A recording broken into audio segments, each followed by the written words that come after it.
31-year-old Kristopher Zitzewitz and his friend Caleb Richie went to Gifford Pinchot National Forest to find new caves. The pair left their truck by the roadside and walked on foot into the wilderness, with Washington's Mount St. Helens in the distance. Then, an abnormally dangerous storm brought record-breaking rainfall and unseasonal snowstorms. The pair got separated on October 12th. 3 other hikers were caught in the storm. Rescue teams searched from the air, along the ground, and into the caves to find them. Some would be saved, but Kristopher was never seen again. This is the tragedy of the Big Lava Bed Caves. The fall weather attracts travelers from far and wide to the Gifford Pinchot National Forest. It's the perfect time for hikers and cavers to visit, since the pesky bugs are starting to die off, and photographers come to see the fall leaves on vine maples and other unique foliage. This park is home to one of the most notorious volcanoes in history, Mount St. Helens. Mount St. Helens is an active volcano built on layers of lava stretching to an elevation 8,363 feet high. On May 18, 1980, Mount St. Helens erupted, sending a cloud of ash 80,000 feet into the sky, which later fell across 11 different states. This catastrophe was the deadliest and costliest volcanic eruption in U.S. history. It destroyed 47 bridges, 200 homes, 185 miles of roadways, and killed 57 people. During the devastation, a 5.1 magnitude earthquake shook the ground, forming a landslide that left a 1-mile-wide crater below where the peak once stood. Scientists predict future eruptions will be even worse. Eruptions from Mount St. Helens created a twisting network of lava tubes below ground as molten lava cooled on the surface, allowing magma within to flow through. Once the magma flow ceased, the hollow tubes were left barren below ground. In addition to lava tube caves, Gifford Pinchot also has a huge amount of caves formed from erosion and fault shifting as well. As of 2018, the U.S. Forest Service has found 600 caves in the area, though there could be many more yet to be discovered. There are so many caves that scientists haven't been able to uncover them all yet. And since eruptions create new layers of ground, there could be miles of old caves buried deeper out of sight. Features like these make Gifford Pinchot Forest a caver's dream. Few places in the world have such easy access to unexplored caves. Many cavers have traveled to the forest to make their mark on history and discover a new cave or new unexplored passages. However, the forest's vast collection of caves poses a significant problem for rescuers. Cavers could easily get lost on the surface and mistake one entrance for another. Rescuers could waste precious time exploring the wrong cave, or rescuers might not even be able to find the right cave at all.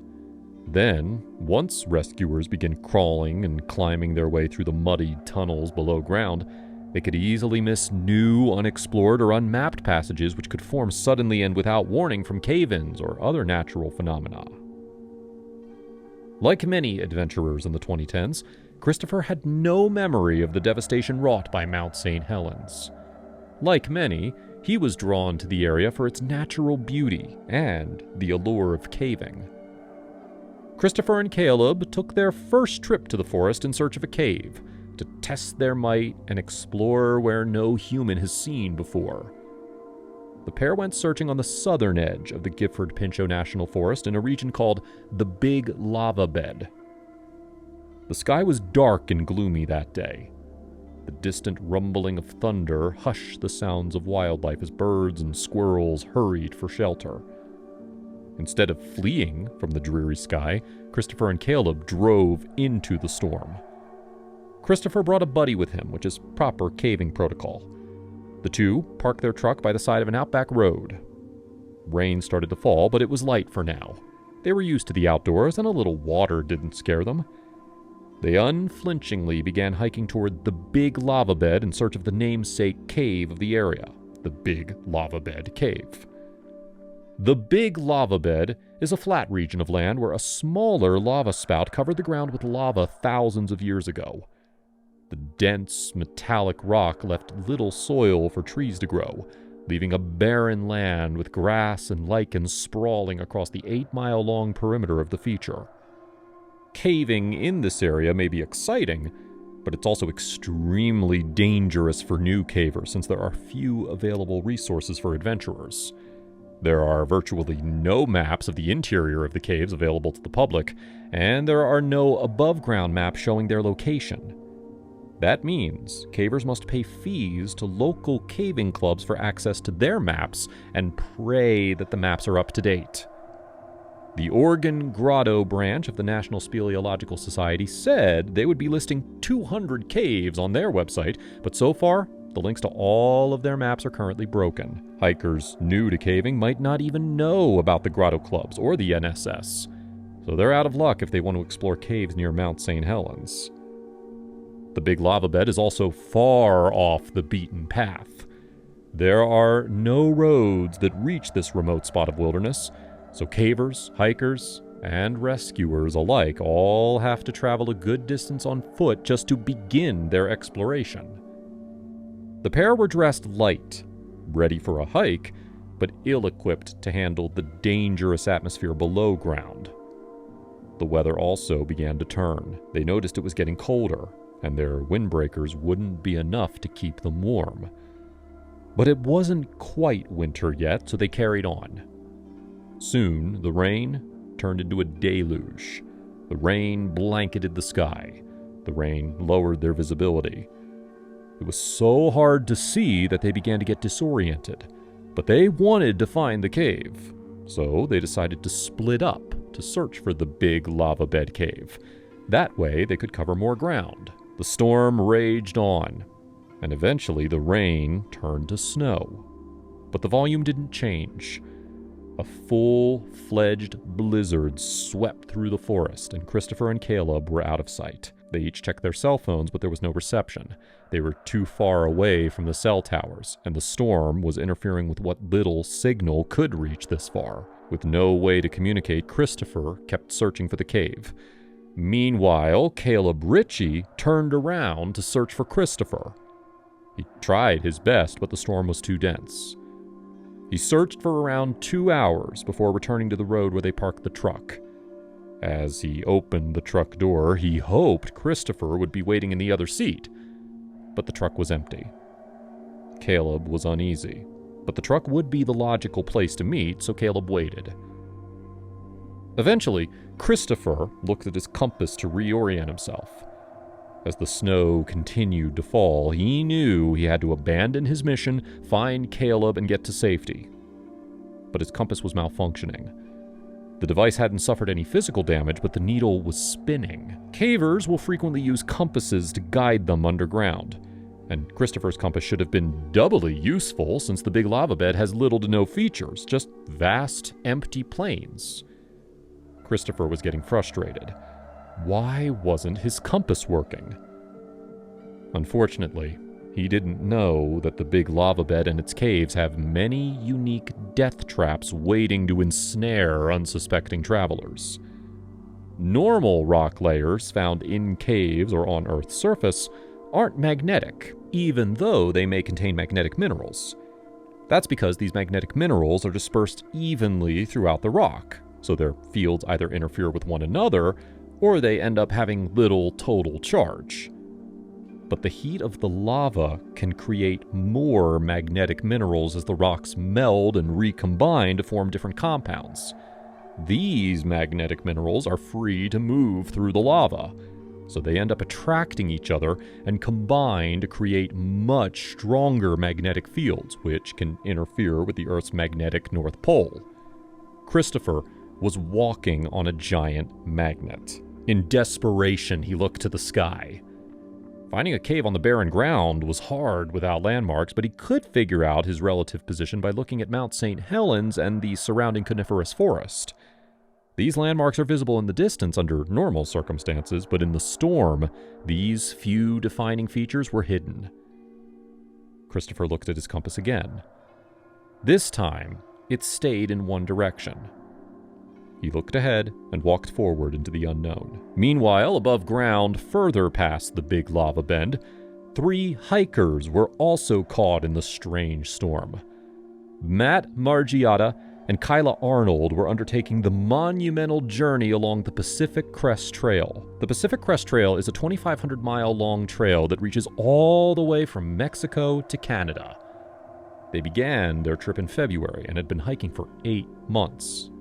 Like Kristopher, they thought a little rain wouldn't stop them. Margiotta and Arnold kept online hiking journals that detailed their progress and their experience along the massive trail.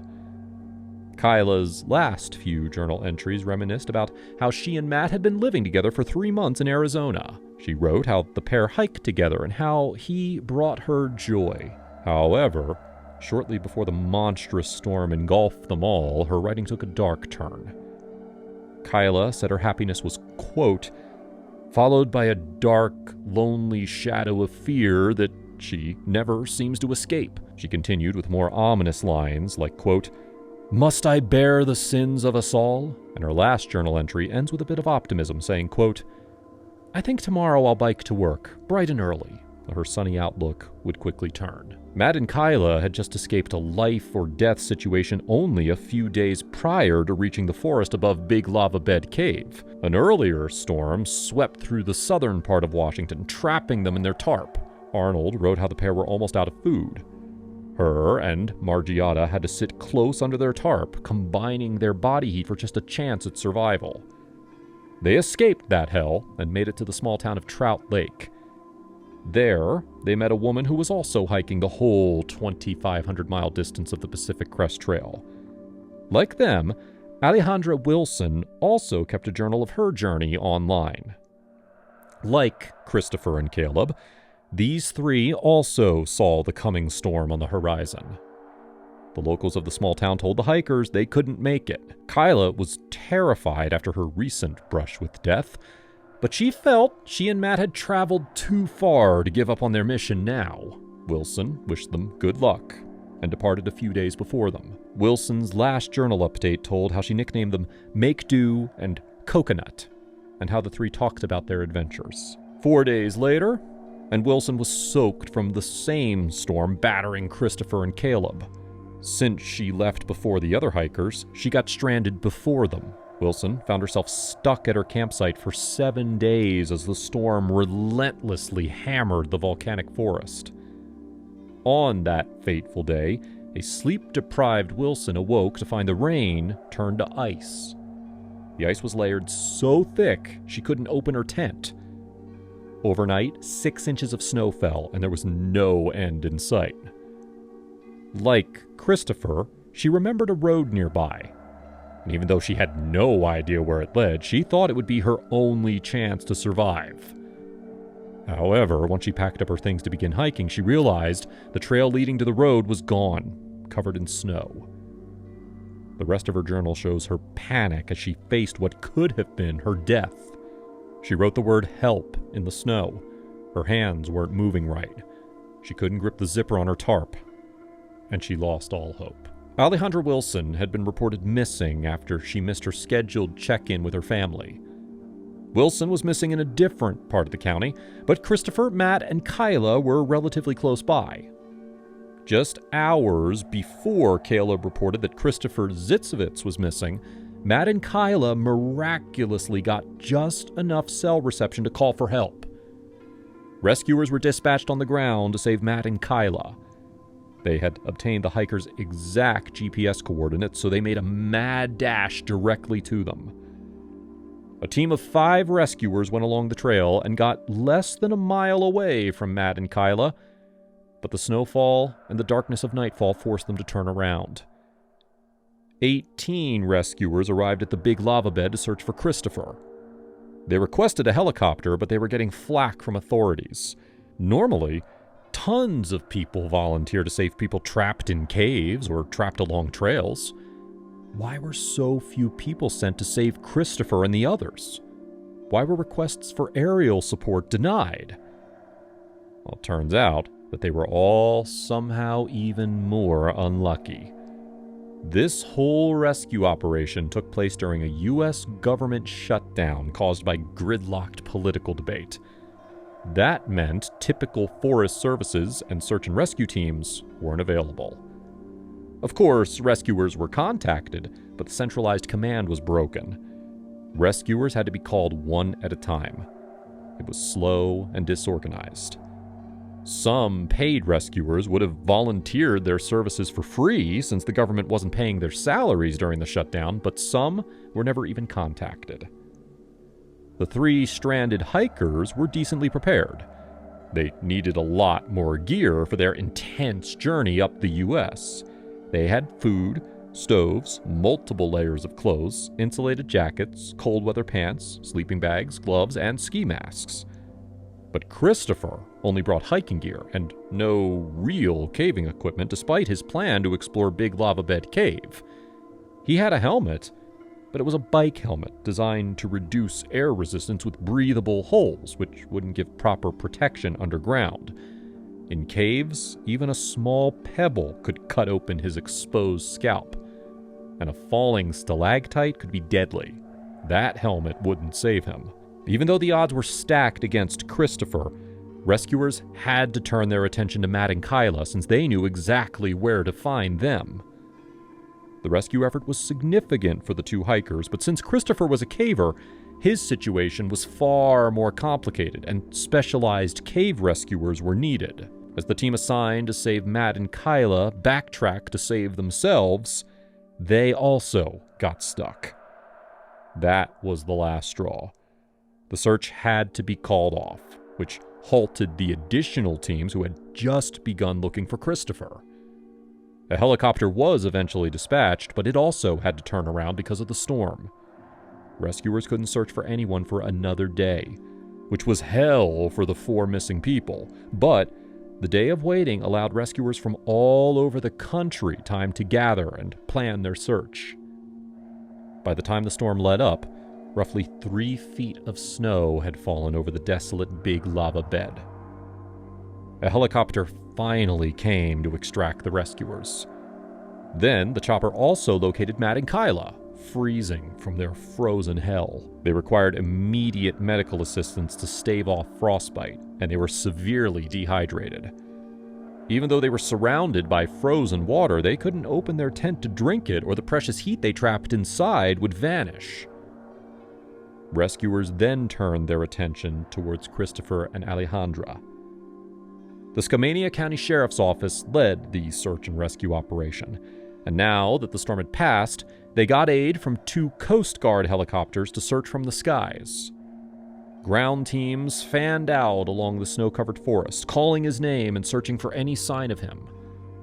Other vehicles, like snowmobiles and off-road capable trucks, aided the ground search, providing light and storage for the rescuers on foot. If they found Kristopher, the vehicles could give him much-needed shelter to warm up. 2 canine units were also brought to the scene to search for him. 18 people were there on Wednesday, 4 days after he first went missing, but later, over 100 people gathered to search for Kristopher. Caleb told them he could be inside a cave, but rescuers were hesitant to delve below ground. Some lava tubes form with weak ceilings, and they end up collapsing under their own weight, forming deep ruts in the ground instead of tunnels. Kristopher might have taken shelter in one of these unstable lava tubes. The cold temperatures from the storm might have weakened the rock, and the added weight of the snow above could have cracked the ceilings, causing a cave-in, burying him under tons of rubble.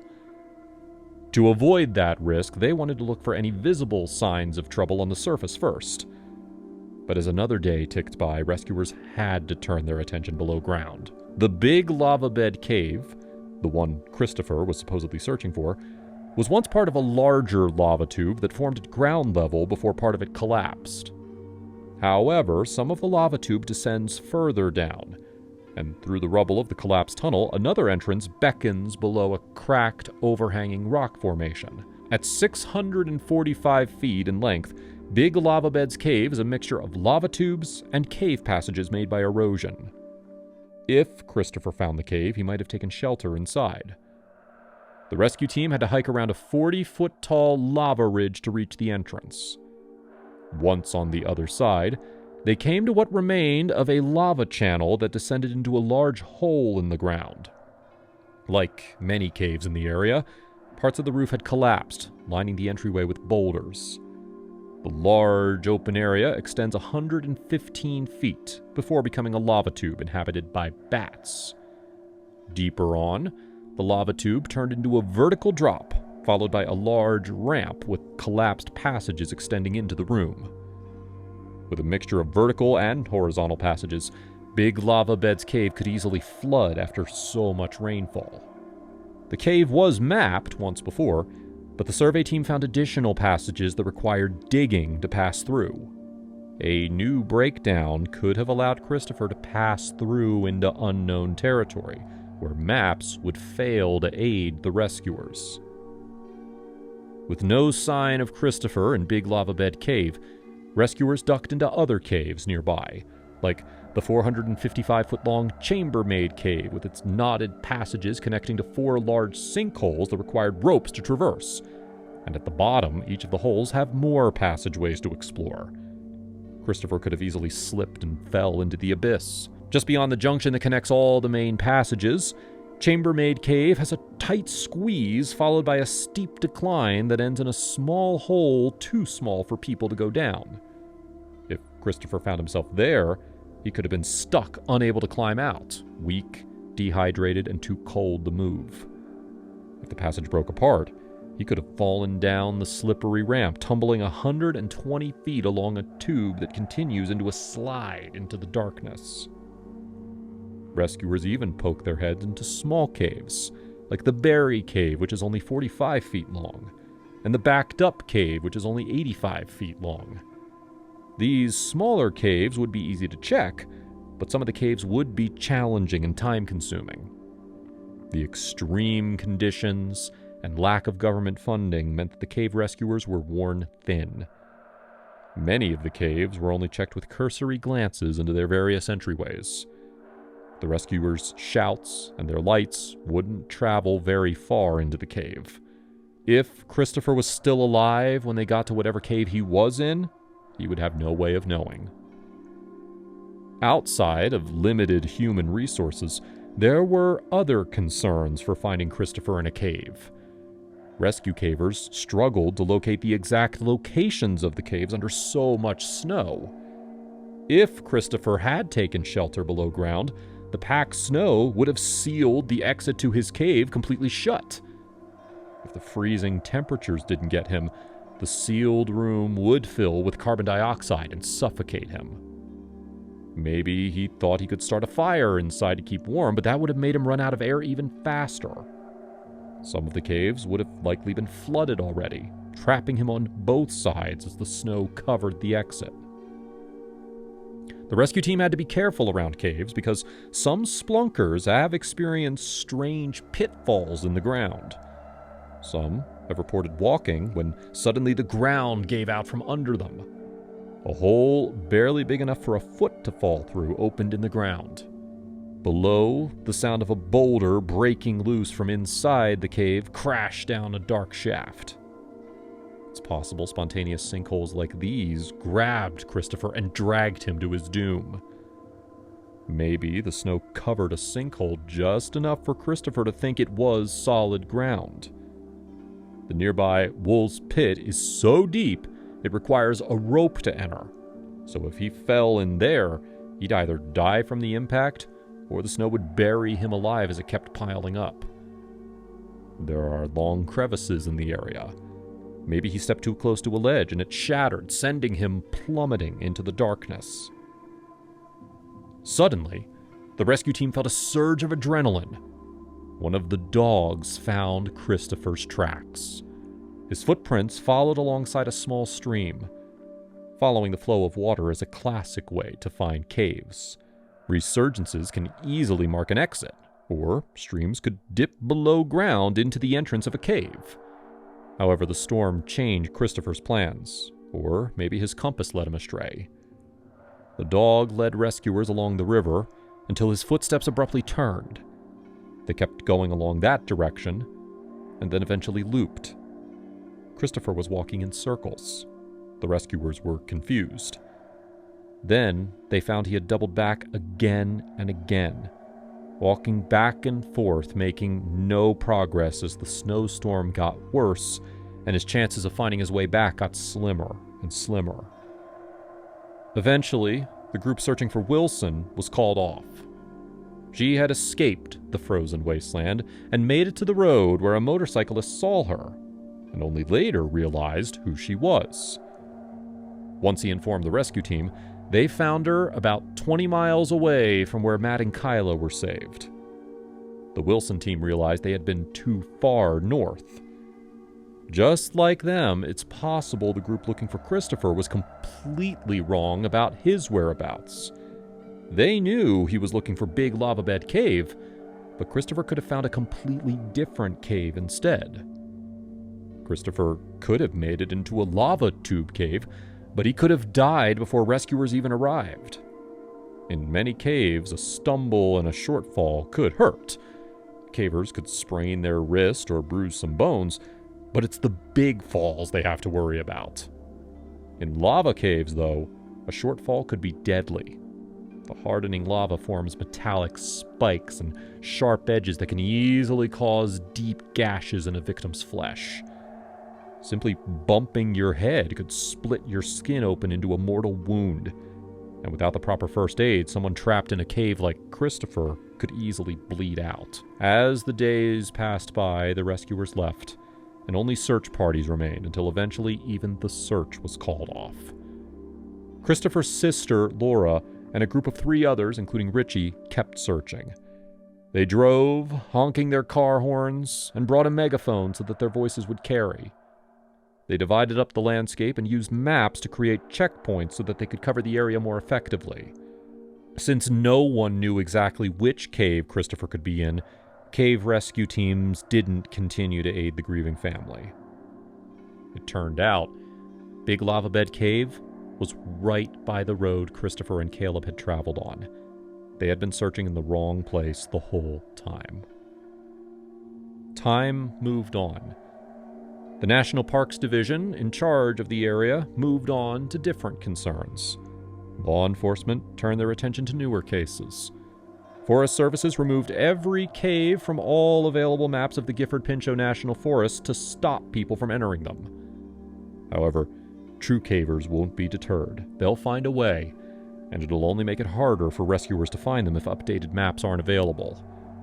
Some have claimed that the National Park Service withholds information about people who vanished in their parks out of fear that knowledge of their absence would deter guests.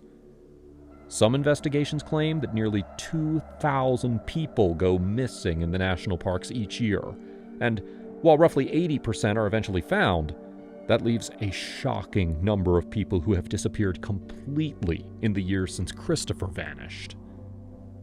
Matt and Kyla moved on with their lives, and Wilson started a trail comic dubbed Rock On, Rocket Llama. While the journals of most of the people involved are still accessible, Kristopher's was deleted. Kristopher Zitzewitz was last seen wearing tan pants, a black raincoat, and a black backpack. He also had brown and tan hiking boots and a high-visibility orange bracelet made from parachute cord, similar to what cavers might use for rope. Somewhere below ground in the state of Washington, that small bit of orange rope likely marks his grave.